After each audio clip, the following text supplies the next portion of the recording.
Hello again, this is Dardamos from Dardamos Dominions. This time with 100% more coffee. Okay, hopefully this will keep me going today and will keep my pacing a little bit better, my thoughts a little bit straighter, and my words a little less verbose, although I doubt it.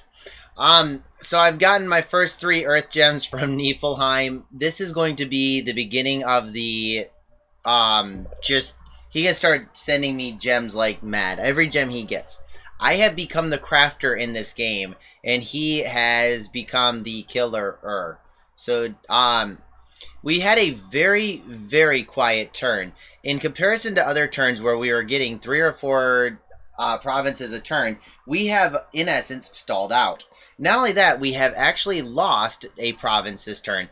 And this is going to probably be one of the few turns that this will happen.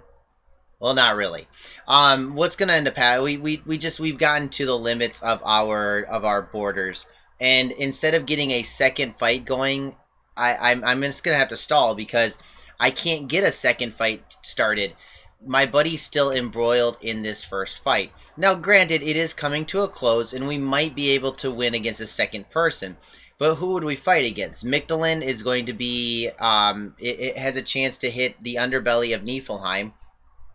You have TC, who I don't really know if we could even beat in general.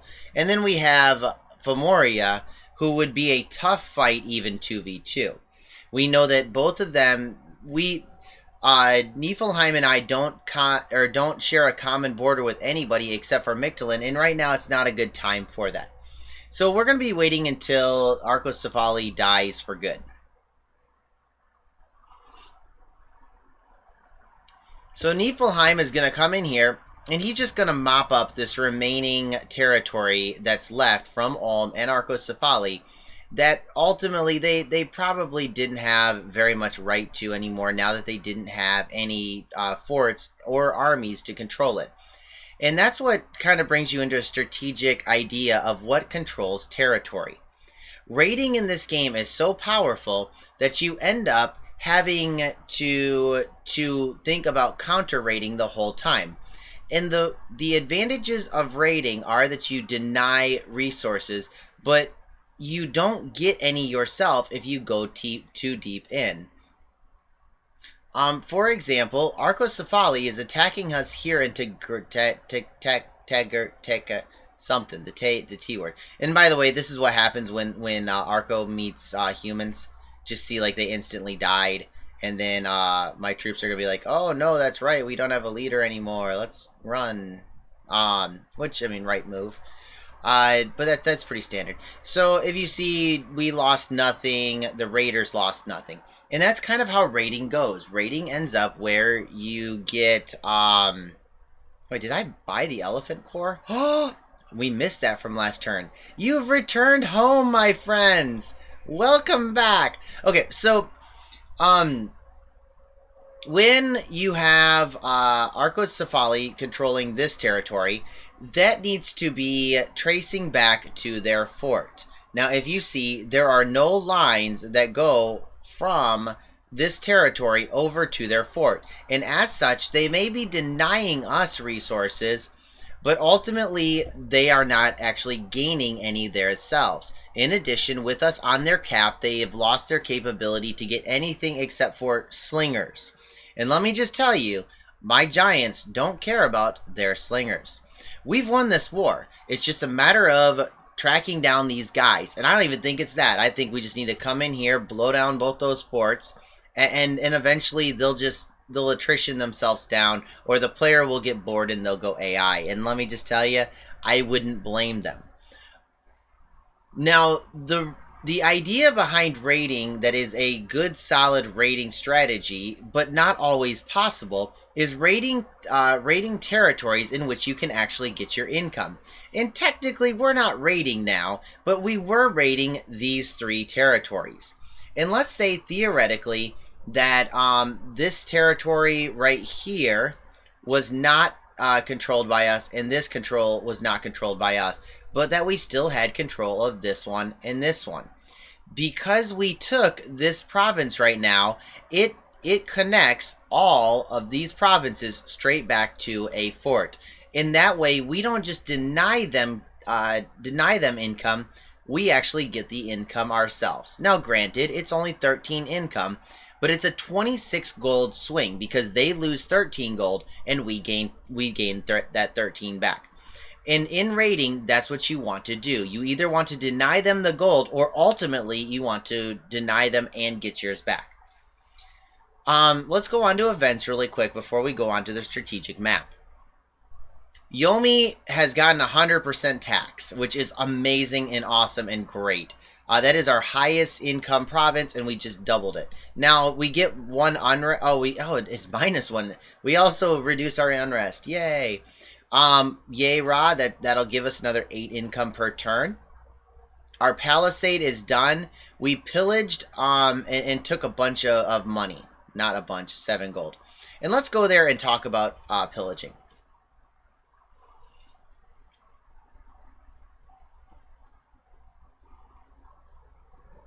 This province gives me 7 gold. I have just received 7 gold. I get a month's worth of gold for pillaging this thing. And it doesn't really, I mean, long term it will hurt, but not that much. And not only that, but because the unrest is going up, I'm getting more of these guys, in theory, not in actuality. I don't, the randomness of these spawnings can kind of be a little bit unintuitive. I kind of wish that it would give a tooltip to let you know, like, has a chance of summoning this many and a little bit more verbosity. It was a little bit verbose. I would like that. And as I said, I was actually wrong about this. Mictlan did end up taking this province.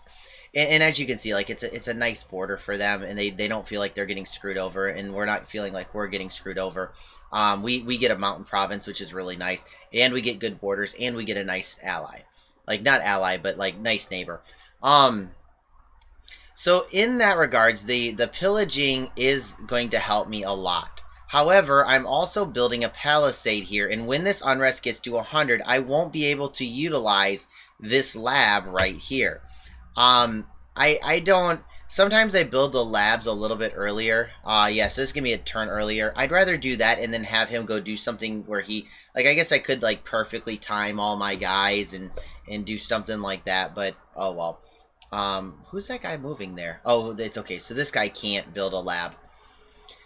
So we're going to start going around with this guy and start picking up troops. Now, we do have a national summon that would act like a Bane Lord, but I'm going to tell you that I actually prefer the Bane Lord over any other troop, any other leader. And I don't know why it is, but these guys seem to have a higher morale than the other troops, and it might just be that I'll have to test it out later. But at bare minimum, you can see that these Dione -3 compared to +1. That's a 4-point swing. That's huge. And these guys are all the way down to morale 7. The first morale check they take, they're going home. They're going straight to hell. So this guy is much better than what Nikki is. I'm sorry. I'm reveling in my genius, in my wittiness. I know no shame. This is what coffee does to me. I need to lay off the coffee. We are going to go avenge Koichi because, gosh darn it, we liked him. He was a cool guy. Even if he was like a cool 512th of a guy, we really liked him and we want our revenge. And I have bought back Hannibal in order to be able to do this. We have the Dione at this point. We have received, and when we're looking like we're going to have enough money to be able to buy the next one. So this lab is not putting us out. I want to say, yeah, I'm building another temple here. We do need to take this, and I keep talking to him and being like, I'm kind of afraid of those Bear Tribe warriors. I don't have a Dione in the area anymore. And I kind of told him, like, you know, I am still planning on taking it. And because this kind of gets into the point of like why Cap 2 is normally kind of respected. If he does take this territory, every time that I see this little yellow dot, and it'd be like a purple flag, every turn that I see it, it's gonna bother me, and it's gonna remind me that I could easily attack this province and easily take it back. And when the raiding started, he would instantly lose the Mountains of Mist. And because of that, he doesn't want this province. I wouldn't want this province. Even this one, like, I feel really bad. I keep on offering it to them. I like, just give me this one. I'll take these two. And then we can have pretty borders, and you guys can have pretty borders. And he's like, it's not worth the hassle. So from that perspective, I don't want to be annoying to him and be like, please take this. I don't want to go to war with you guys. But, like, it's still, like, something like this is not good for me. It's not good diplomatically for me. Now, TC said, hey, we're going to come down here and take this stuff, and they're going to take it like they're raiding it. And they're just going to take the money for it for the couple turns, make that money back, and then I'm going to take it back from them. I'd never done that before. I'm not very trusting. I've had a couple times where I've had people that just have. I've had a couple times where they just downright lied, and a couple times where they were just downright kind of, I don't want to say lied, but they were untrue, and a lot of their said they were deceitful. I would say they were deceitful. They said things in order to lawyer their way into this, and so I was trying to figure out how he was gonna like take this and all of this stuff, and then come back and say, well, actually, I didn't specifically say. If you see on line 37, where, you know, according to our conversation, I didn't actually say it, and like. I was really worried about him lawyering it, and he was a really cool guy, and he like, we'll see later. I do take it back. But like, just to let you know, like, diplomatically, the flags were raised. I was getting really worried. I was really not happy with him taking these things, especially after losing so many Dione. I'm very what's the word? I'm in a vulnerable position because I've lost 2 Dione, and it's not good. Now the nice thing is, I'm now starting to get, this is phase 2 of the, of my Dione, and of my Thug chassis, my Thug Super Combatant chassis. Because I've gotten my first bit of armor. And this guy is really bad because he gets hit in the head, he takes some major damage. He has no helmet, normally. This magic helmet, if I take it, there's no helmet. So from that perspective, you need to get a helmet on him for his own safety. In addition, this one increases fear. And if you remember, fears go by multiples of 5. So this is going to give you another +1 to your fear. And it's also going to make, so it's going to be a harder roll to make. And it's going to extend out and maybe hit another squad or 2, which would be amazing. So we're going to hit all the squads where it's going to be hard for them to avoid that morale check, so on and so forth. I really like the horror helm, but I'm going to be honest.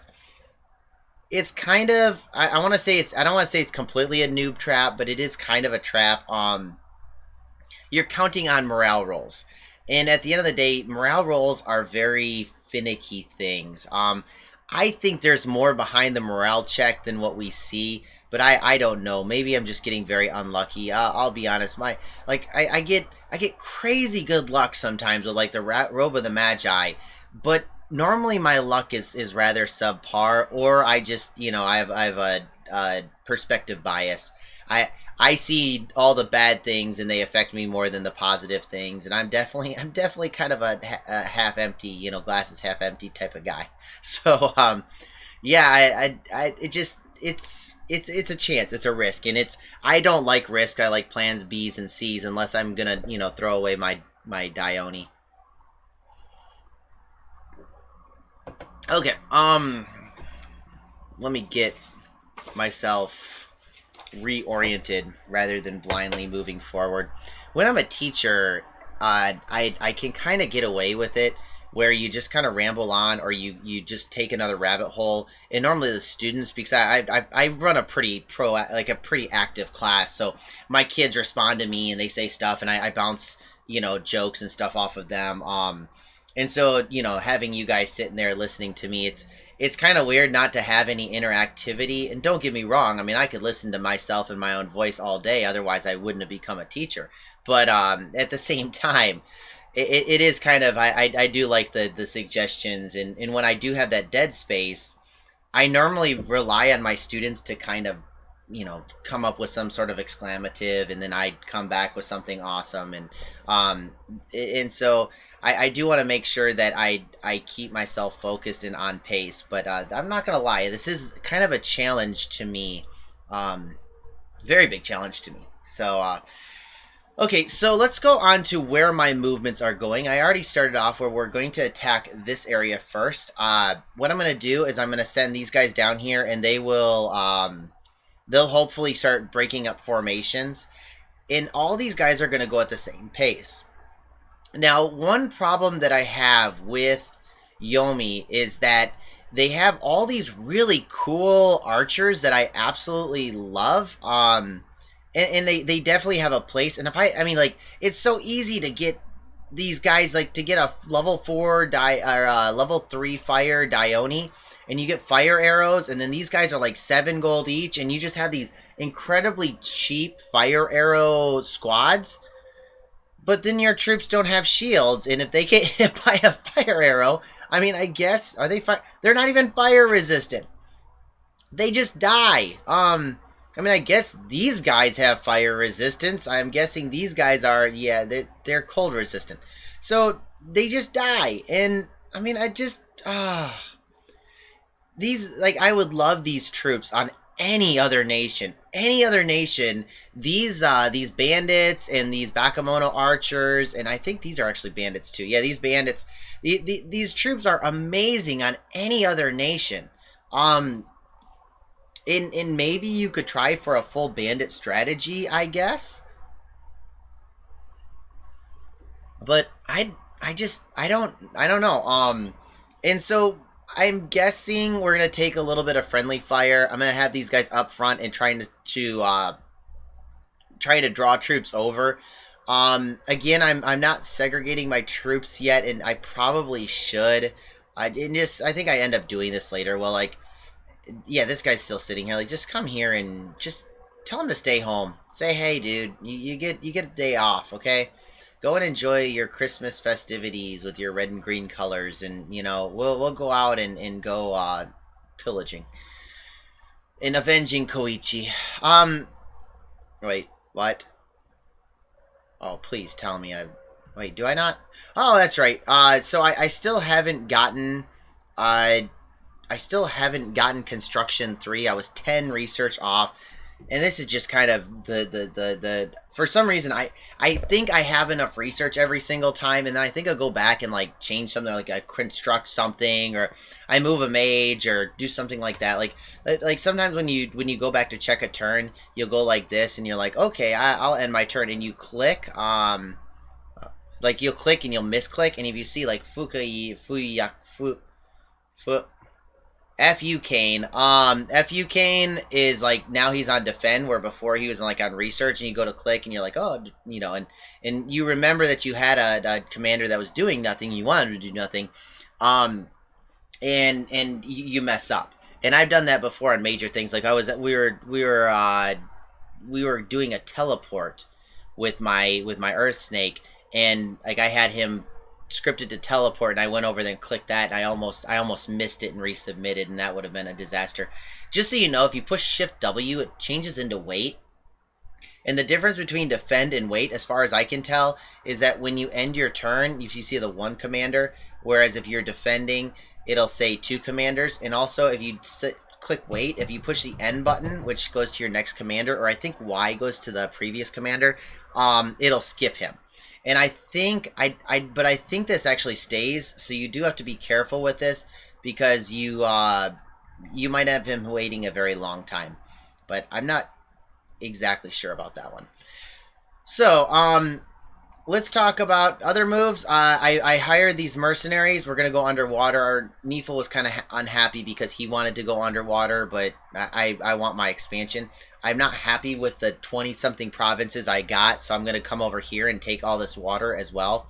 I don't know who's over here. So, like, I know Fomoria's here, and I know Fomoria likes the water, and he can naturally go underwater. I don't know why he hasn't yet, because 30 Ichthyid warriors is not scary at all. It's kind of like the what is it, deer tribe of the water.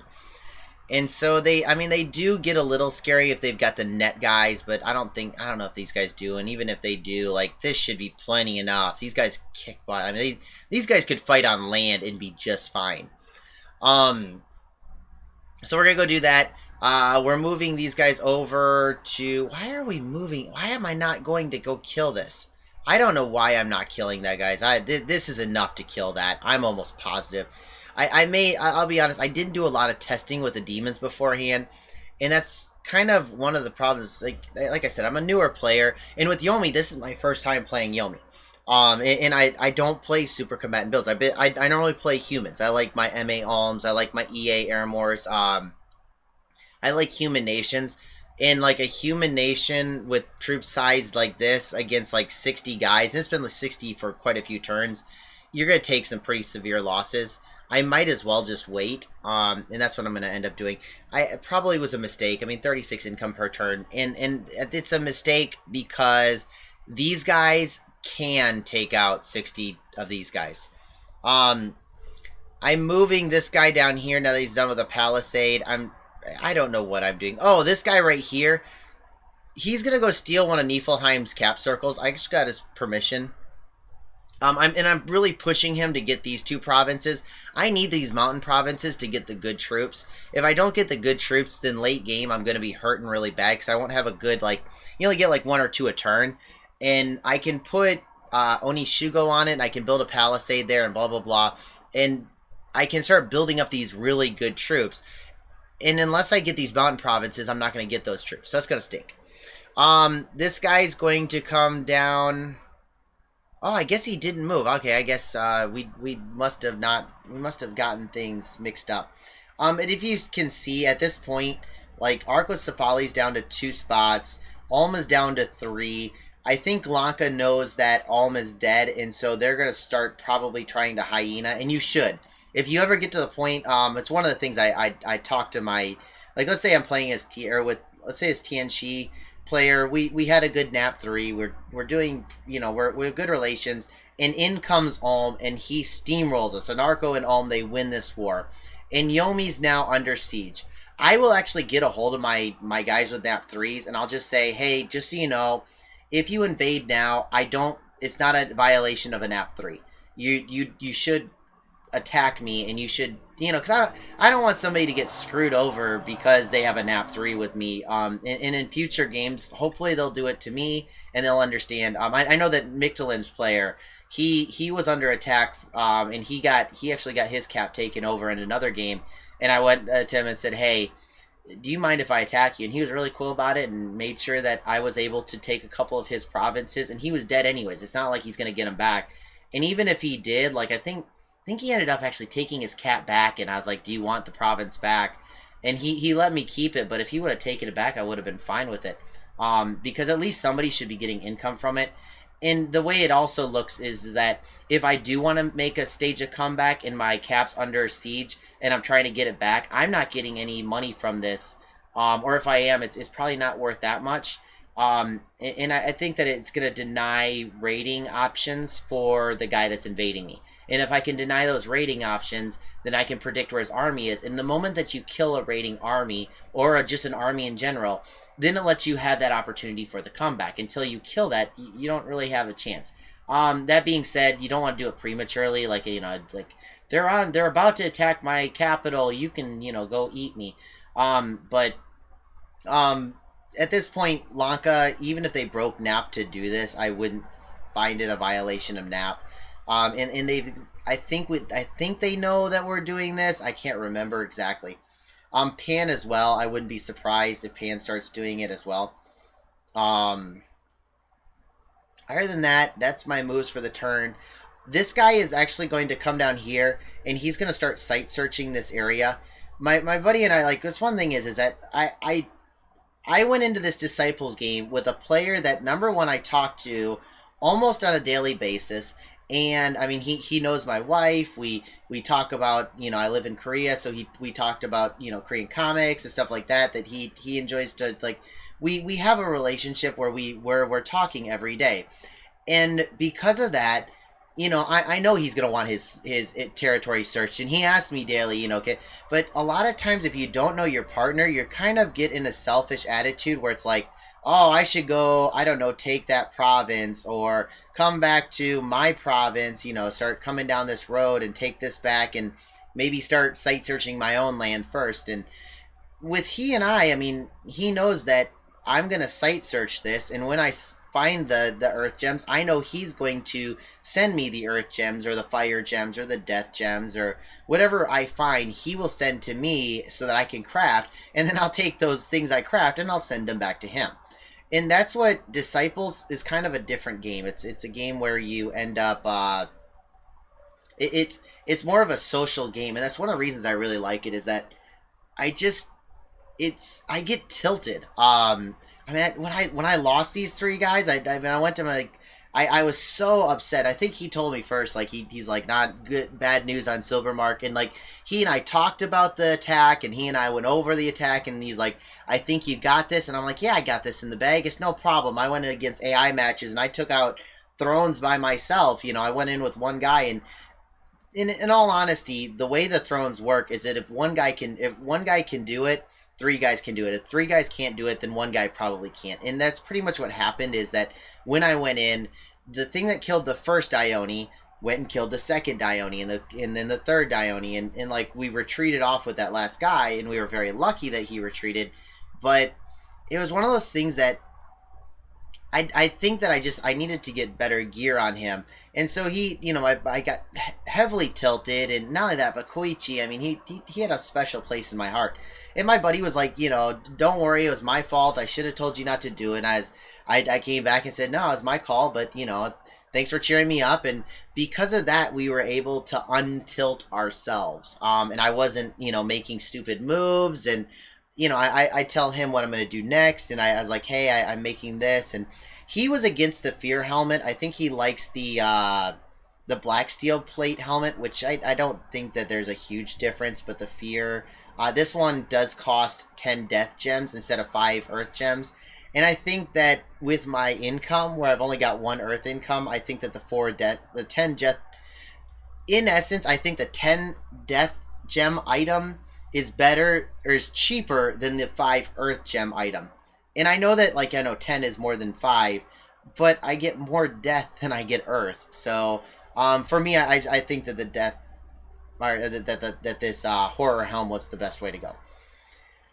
Okay, so diplomacy is okay. So nothing really new on the diplomacy. Oh, really quick, we warned Hinnom off of World Sea Steel Mountains. We told him that that's Nefel's cap circle. We said, hey, this is our cap circle +2, but it's turn 16. We should have taken it by now, so it's all yours. We're like, we kind of are not happy that you have it, but look, it's yours. And we told him to go take Bandit Hill, because I really want him to take Bandit Hill. At this point, Bandit Hill is, I mean, you have to snake over to get to Hinnom's territory. Mictlan has a big reason to go to war with Hinnom at this point, and I don't really know why they wouldn't. And so we're kind of getting ready for the point when these two guys fight each other, because they definitely should. I would be, if I was Mictlan, I'd be like, it's time to make those people eating giants die. But I don't know what's going on over here. I need to get a better scouting network, and I think that's one of my problems is that I don't like to buy these Bakemono Chiefs, because I don't know if I have a scout province, and I guess I can check right here. But scouts cost 25 gold, where Bakemonos cost 40. And so I get really upset about that, because it's 15 more gold. I shouldn't. And because of that, you just see my scouting network is trash, whereas like my buddies is doing pretty well. He's got how do we see this? Oh, it's because of this territory. Yeah, I guess he doesn't have a good scouting network either. And I like to know what's going on in the world so that it can help me out diplomatically. Let me see. Mercs. Do we have any mercs coming up? We do not. So I'm happy with the 2 that I got. The Skull Smashers, I think I'm leaving them off cooldown so that he can start marching down Arcocephali and get this war done with. 16 turns has been about 5 or 6 too many. I'm getting a little nervous at this point. Don't get me wrong, I think that this war has gone pretty much without a hitch. But I still am worried about like Pan. I'm still worried about Lanka. I'm still worried about. I'm pretty not worried about Hinon because they'd have to go through their own troops. But looking back, I probably should have been. This move right here was like flipping me out way more than it had any right to. And so, yeah, that's the end of this turn. I hope you guys enjoyed it. I promised 2 turns, and I totally did not do 2 turns. So, hopefully in the next one, we'll keep on going, and I'll see you guys then. Have a good one.